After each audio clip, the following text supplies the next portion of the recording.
Se está debatiendo en la Argentina hace muchos años sobre la locura y sobre la cordura.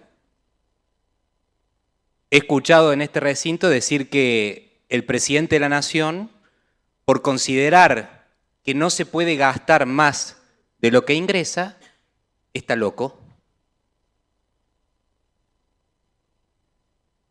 Al parecer los cuerdos son los que primero ven en qué van a gastar para después ver qué ingresa, y así vivimos en un régimen populista con prácticamente el 60% de la población bajo la línea de pobreza, siendo la Argentina una villa miseria gigantesca y con una de las inflaciones más grandes del mundo, una de las tasas de inflación más altas del mundo. Y el mandato de las urnas fue absolutamente claro: corregir y dar vuelta este modelo para terminar con el déficit fiscal de 15% del Producto Bruto Interno. Doy solamente un dato: 6.351 millones de dólares de déficit solo en el segundo trimestre del año pasado, del 2023. Por lo tanto, no podemos debatir la cuestión del gasto si no debatimos el equilibrio fiscal y la necesidad de reducir el gasto público para que haya equilibrio fiscal y por lo tanto terminar con la asesina de la clase media y con la asesina de los pobres que se llama la inflación en la Argentina. Ese es el principal problema que tenemos en nuestro país y por lo tanto tenemos que achicar el gasto público. La medida de eliminar los subsidios en realidad no es una eliminación, es un cambio de modelo para que lleguen los subsidios hacia los usuarios, es decir, hacia la demanda, como muy bien expresaba el legislador Agrelo, y no darle la plata a los empresarios del transporte. Y acá voy a decir algo: el 22 de febrero de este año se cumplen 12 años de la tragedia de Once. Algunos conocidos del oficialismo fueron protagonistas de ese hecho. Por ejemplo, Ricardo Jaime, que fue funcionario de este gobierno, que estuvo preso. Y voy a reivindicar el gobierno de Mauricio Macri, el gobierno de Cambiemos, del cual orgullosamente nosotros fuimos parte, que fue la única época en la cual se avanzó en la lucha contra la corrupción y en la lucha contra la impunidad en la Argentina, cuando cayó preso uno de los corruptos más grandes que ha habido en el gobierno nacional, que fue el señor Julio De Vido, a quien además se le aprobó el desafuero en el año 2017 por parte de la Cámara de Diputados, porque la verdad tenía la cara de ser diputado de la Nación Argentina, habiendo sido uno de los ladrones más grandes, cuya gestión corrupta, por supuesto, de la mano de Néstor Kirchner, llevó a que 51 personas y 700 murieran y 789 otros usuarios resultaran heridos tras la tragedia de Once. Es decir, la corrupción mata, señores. En Argentina no falta plata, sobran ladrones. De tanto que sobraron ladrones, nos quedamos sin plata. Esa es una realidad que hay que asumir, le guste a quien le guste. Otro de los personajes conocidos del mundo del transporte, vamos a dar nombres, porque yo no voy a hablar de la corrupción genéricamente, habiendo sido la fundadora de mi partido, Elisa Carrió, quien era loca por haber dicho que De Vido era el cajero de Kirchner en el año 2004, hablando de la locura y de la cordura.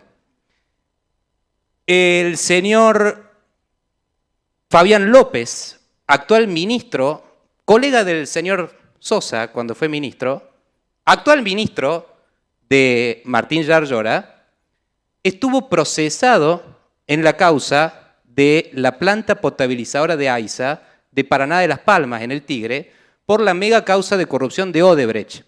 ¿Cuál era el cargo de Fabián López, actual ministro de Yarlora? Subsecretario del señor De Vido, del año 2006 al año 2012. Yo me pregunto lo siguiente: ¿no vio nada? ¿No vio nada el señor Fabián López? ¿No vio lo que hacía Jaime? ¿No vio lo que hacía De Vido? Él no vio la corrupción. Ahora, tuvimos que esperar a que 51 personas fallecieran, y 789 resultaran heridos porque se robaban la plata que le daba la nación, o sea, todos nosotros, pagando los impuestos, a los siriglianos, que eran los dueños de TVA, que tenían la concesión de trenes argentinos y que terminaron comprándose departamentos en Miami. Como todos los delincuentes, les encanta muy rápidamente irse a los lugares que Volvamos dicen a la despreciar. materia, por favor, que nos ocupa. Mire, presidente, no le voy a permitir que me diga que esta no es la materia, porque estamos debatiendo el tema del transporte. Usted no me va a permitir o a dejar de permitir nada, señor legislador. Simplemente le pido que vuelva al tema en cuestión. Muchas gracias. Ustedes, hay otros legisladores que han hablado media hora y cuando no les molesta, no les dicen que se vayan de tema. Entonces yo les pido que estoy hablando del tema del transporte y que me respeten el uso de la palabra. Muy bien, gracias. Quiero decir lo siguiente, ustedes desprecian el capitalismo, desprecian el libre mercado. Disculpe. Condenan al presidente de la nación. Ahora bien, hay otro personaje que no me quiero olvidar y que ya lo han nombrado acá, el señor Gabriel Bermúdez. El señor Gabriel Bermúdez, quien es actualmente funcionario de la Municipalidad de Córdoba, fue subsecretario de Transporte Automotor en el gobierno de Alberto, Cristina y Sergio Massa. Por lo tanto, yo no entiendo la hipocresía de rasgarse las vestiduras condenando una decisión del actual gobierno que no tiene ni 60 días, cuando principales funcionarios del actual gobierno del peronismo de Córdoba fueron protagonistas de los 4 gobiernos kirchneristas. Devido, Jaime, Fabián López y el señor Bermúdez. Hay otro punto que me parece central. Claramente, cambiar el modelo de subsidiar la oferta, es decir, ponerle la plata a los empresarios para que después vuelva el retorno a los políticos y así financiar las campañas electorales, entre otras cosas, por ponerle la plata directamente en el bolsillo a quien más lo necesita, que es el usuario que se va a subir al transporte, es una decisión positiva, es una decisión virtuosa que incentiva el fin de la corrupción. Ahora bien, hay otra medida que tampoco se hizo y que tampoco el peronismo puede explicar. ¿Por qué jamás votaron declarar servicio público esencial al transporte público de pasajeros? En la Cámara de Diputados de la Nación, por ejemplo, el señor Daer, que se sentaba en la presidencia de la comisión, él decía, mientras yo esté acá, este tema nunca se va a tratar. Por eso la UTA, cuando se le canta, deja a más de 700.000 usuarios del transporte de acá, de la capital de Córdoba, parados, con paros intempestivos, y tenemos que salir a ver cómo hacemos para transportarnos. Y así se pierden días de clase, turnos médicos o horas de trabajo, sobre todo afectando a los más pobres, que son quienes están en el trabajo informal y que si pierden el día, pierden el ingreso que les permite comer todos los días. Ese proyecto para declarar servicio público esencial, ley 25.877, jamás lo apoyó el peronismo. Podríamos tomar esa medida para asegurarnos guardias mínimas para el caso de que haya medidas de fuerza que no dejen a la totalidad de la población que depende del transporte público a merced de una corporación sindical como es la UTA de Córdoba, que tiene todavía un convenio mucho más exigente y alto que la UTA nacional, lo cual encarece a lo que sale el costo de pasajero por kilómetro en una ciudad tan extensa, por ejemplo, como la ciudad de Córdoba, generan una configuración del precio del boleto mucho más elevado y que no solamente está vinculado al tema de los subsidios a nivel nacional. Claramente hay que instrumentar la SUBE. Si queremos subsidios del gobierno nacional, tenemos que despojarnos de tener un mecanismo propio. Ahora bien, ¿por qué mantener un mecanismo propio? Bueno, yo me pregunto si no existe intermediación financiera ilegal. En el caso, por ejemplo, de la tarjeta TIN, cuyo costo de comisión es del 7% para el transporte interurbano acá en Córdoba y que demoran aproximadamente 72 horas en depositar la plata del usuario a la empresa. Yo me pregunto, ¿qué pasa en ese lapso? ¿Qué hacen con la plata en ese lapso? Con lo cual, señores, estamos asistiendo a un acto de locura, que es decir, no se puede gastar lo que no se tiene, no se puede asesinar a la clase media y al sector privado con el peor, más regresivo e injusto de los impuestos, que es el impuesto inflacionario, que genera una enorme villa miseria en la Argentina. No se puede tratar de locura a quien quiera proponer equilibrar las cuentas públicas y terminar con el déficit fiscal crónico que nos viene matando a los argentinos, mientras algunos grupos de vivos y de multimillonarios empresarios administran tortas de dinero de subsidios que finalmente no llegan a los usuarios. Esos son los locos, para algunos, los que denuncian la corrupción, los que dicen la verdad, los que van a la justicia, los que presentan las pruebas, los que quieren no luchar contra la ley de gravedad y decir que no se puede gastar lo que no se tiene. Porque en Argentina, señores, no falta plata, sobran ladrones. De tantos ladrones que tuvimos, hoy no hay plata. Muchas gracias.